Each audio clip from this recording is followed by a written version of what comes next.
오늘 시편 88편 이제 내일부터 또 보게 되는 89편의 말씀은 우리가 보통 알고 있는 시편과는 조금 다른 느낌을 줍니다. 오늘 이 말씀을 제가 대신해서 읽어드렸습니다마는 집에 가셔서 다시 한번 읽어보시면 보통 우리가 아는 시하고는 참 많이 다르다라고 하는 것을 느끼실 수 있을 겁니다. 특별히 이제 우리가 좋아하는 시는 주로 시편 23편과 같은 시입니다. 제가 시편 23편을 한번 읽어드리겠습니다. 여호와는 나의 목자시니 내게 부족함이 없으리로다. 그가 나를 푸른 풀밭에 누이시며 쉴 만한 물가로 인도하시는도다. 내 영혼을 소생시키시고 자기 이름을 위하여 의의 길로 인도하시는도다. 내가 사망의 음침한 골짜기를 다닐지라도 해를 두려워하지 않을 것은 주께서 나와 함께 하심이라. 주의 지팡이와 막대기가 나를 안위하시나이다. 주께서 내 원수의 목전에서 내게 상을 차려주시고 기름을 내 머리에 부으셨으니 내 잔이 넘치나이다. 내 평생의 선하심과 인자심이 반드시 나를 따르리니 내가 여호와의 집에 영원히 살리로다. 네.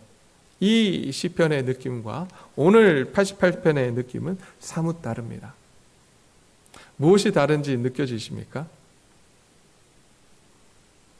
우리가 시편 23편은 하나님께서 나와 함께 하시고 비록 내가 음침한 골짜기를 다닌다 할지라도 하나님이 나와 함께 하시며 또 내 평생에 하나님이 함께 하시고 인자하심이 또 내가 그 하나님의 집에 영원히 살게 될 것이다 라고 하는 그런 희망적 소망적 시편이라고 한다면 오늘 88편은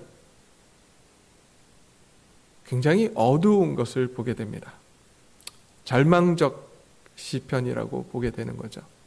절망 가운데 하나님 앞에 부르짖으나 하나님께서 듣는 것 같지 않은 그러한 내용으로 지금 이루어져 있습니다. 비록 그가 부르짖었지만 그럼에도 불구하고 그 마지막에 18편에 혹은 15절부터 17절, 18절, 19절 마지막에는 반드시 하나님께서 그럼에도 불구하고 나와 함께 하십니다. 그러므로 인해서 하나님 나는 주님을 찬양합니다 라는 이야기를 할 줄 알았는데 나오지 않아요. 오히려 하나님을 향해서 절규하는, 내 상황이 이렇다라고 절규하는 그러한 모습으로 이제 이 시를 마무리하게 되는 것을 보게 됩니다. 그러기에 우리가 알고 있는 시와 사뭇 다르기에 우리는 이 시를 읽을 때 굉장히 불편함을 느끼게 됩니다. 어떻습니까? 저는 굉장히 불편했습니다. 하나님이 정말 이러실 수 있는 건가? 라고 하는 그러한 마음을 갖게 됩니다. 어쩌면 이 시편 속에서 이 시를 굳이 두어야 했을까라고 하는 그러한 질문도 또한 갖게 됩니다. 이런 시는 좀 뺐으면, 이런 시는 좀 아예 넣지 않았으면 좋지 않았을까라고 하는 그러한 질문도 하게 됩니다. 그러나 하나님은 이 시를 굳이 시편 안에 넣어두셨습니다. 그렇다면 하나님의 의도가 있는 것이겠죠. 우리 신앙생활을 해나가는 우리에게 이 시편을 통해서, 시편 88편을 통해서 하나님은 또한 우리에게 무엇인가 말씀하고자 하시는 의도, 의미가 반드시 있을 것입니다. 오늘 이 아침에 그 하나님의 의도와 또 의미를 깨닫고 또 오늘 하루를 이 그 하나님과 동행하는 그런 귀한 삶이 되기를 소원합니다. 네, 오늘 이 시편 88편 1절부터 9절까지 1절부터 18절까지 말씀을 이렇게 구조적으로 보게 되면 세 부분으로 나눌 수 있을 것 같아요. 1절부터 9절까지의 말씀을 보게 되면 하나님께 부르짖음과 또 이 시인의 현재적 상황, 현재 어떤 상황 가운데 있는가 하는 것을 지금 이야기하고 있고, 또 10절부터 12절까지는 그 하나님께 묻고 있는 그러한 것을 보게 됩니다. 그리고 13절부터 18절까지는 하나님을 향해서 원망과 불평을 쏟아내는 그러한 시인의 모습을 또한 볼 수 있습니다. 먼저 우리가 이 시를 통해서 이 시편 그 저자의 시인의 이 상황이 어떤 것인가 먼저 한번 살펴보도록 하겠습니다. 3절부터 특별히 3절부터 8절, 9절까지의 말씀을 통해서 이렇게 이야기합니다.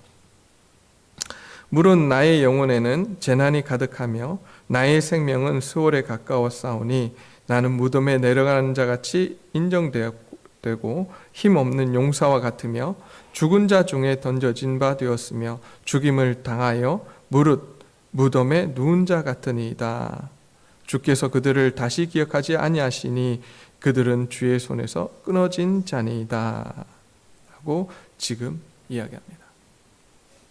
그의 형편이 죽은 자같이 되었다. 도저히 살아날 것 같지 않은 희망과 소망이 보이지 않는 그러한 상황 가운데 있다라고 지금 이 시편 기자는 시인은 이야기합니다. 근데 그 어둡고 너무나도 힘든 죽음에 가까운 그러한 상황이 주님께서 나에게 주신 것이다라고 지금 6절부터 다시 이야기합니다. 주께서 나를 깊은 웅덩이와 어둡고 음침한 곳에 두셨사오며, 내가 이런 상황 가운데 있는 것은 나의 잘못이라기보다는 하나님께서 두신 것 아닙니까? 라고 지금 고백합니다. 또 주의 노가 나를 심히 누르고 주의 모든 파도가 나를 괴롭게 하셨나이다. 주께서 내가 아는 자를 내게서 멀리 떠나게 하시고 나를 그들에게 가증한 것이 되게 하셨사오니 나는 갇혀서 나아갈 수 없게 되었나이다. 곤란으로 말미암아 내 눈이 쇠하였나이다. 라고 고백을 합니다. 도저히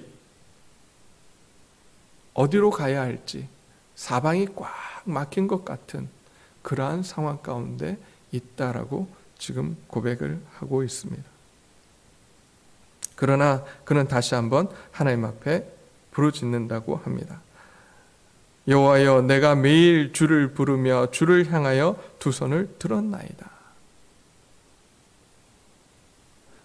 그런데 이게 그 다음 나오는 말씀으로 이렇게 이어집니다. 그렇게 두 손을 들고 주를 부르고 부르짖었음에도 불구하고 어찌하여 응답하지 않으십니까? 라고 지금 이야기합니다. 10절 내려가면 주께서 죽은 자에게 기이한 일을 보이시겠나이까?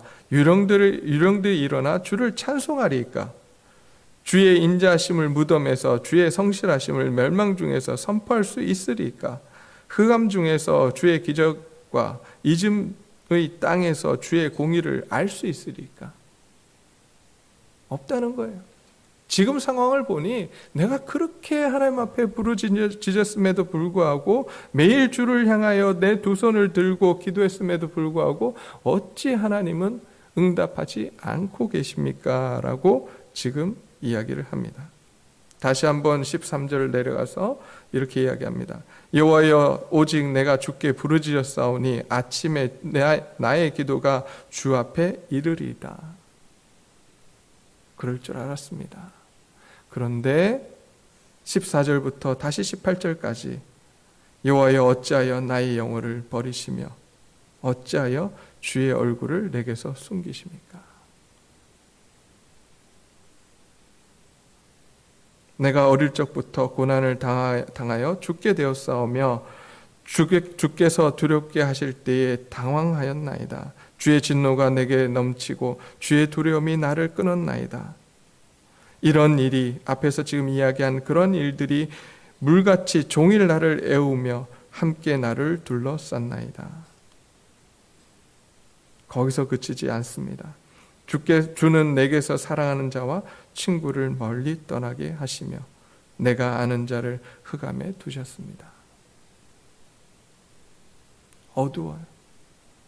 내 인생이 어떻게 이럴 수 있습니까? 하나님, 내가 그렇게 기도했음에도 불구하고 하나님은 어째서 나에게 이런 상황들을 허락하십니까? 라고 지금 고백하고 있습니다.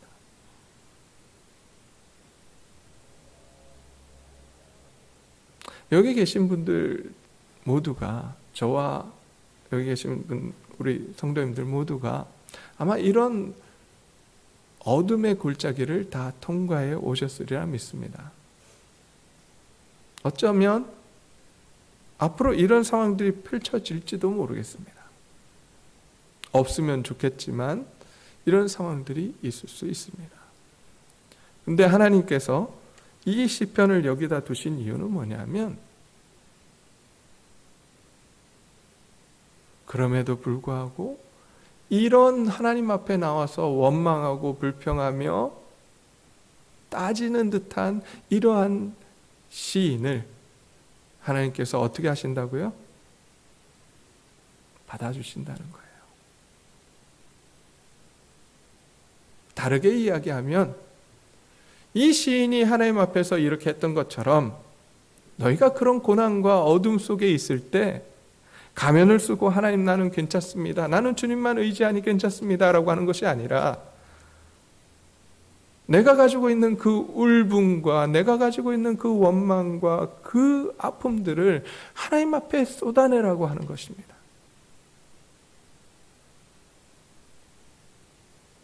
여러분, 하나님께서 우리를 창조하실 때 하나님의 형상으로 창조했습니다.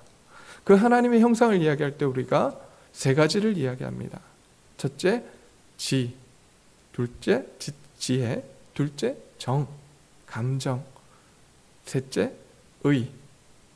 의지라고 하는 것, 이 세 가지가 들어있다라고 이야기합니다. 지혜와 지식과 감정과 의지입니다. 우리가 불평하고 원망하고 두렵고 슬픈, 기쁜 이 모든 감정이 누구로부터 나온 거라고요? 누구 것이라고요? 하나님의 것이에요. 그러기에 하나님 앞에 나와서 이 감정들을 내놓을 수 있다라고 이야기합니다. 원망과 불평하면 안 돼가 아니라 다른 데 가서 너희가 힘들고 어렵고 고통당하는 그것들을 다른 데 가서 쏟아놓지 말고 누구한테 나오라고요? 우리를 품어주시는 하나님, 나를 그 누구보다 잘 아시는 하나님, 무엇보다도 나의 아버지 되시는 하나님 앞에 그 아픔들을 가지고 나오라고 말씀하시는 겁니다. 이 시인처럼 이렇게 가지고 나올 수 있다.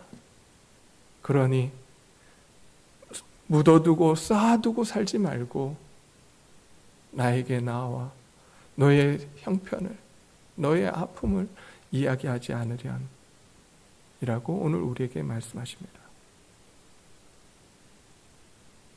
왜 원망하지 않을 수 원망거리가 없겠습니까? 왜 아픔이 없습니까?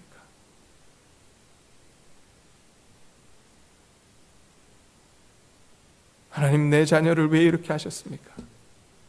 하나님, 나에게 왜 이런 어려움을 주십니까? 나에게 왜 이런 고통을 주십니까? 라고 이야기하면 하나님이 나에게 야단치실 것 같아서 말하지 못했던, 속에 꽁꽁 묻어두었던 그 감정들, 오늘 하나님 앞에서 내려놓으시기를 바랍니다. 그럼 하나님이 찾아오셔서 괜찮다,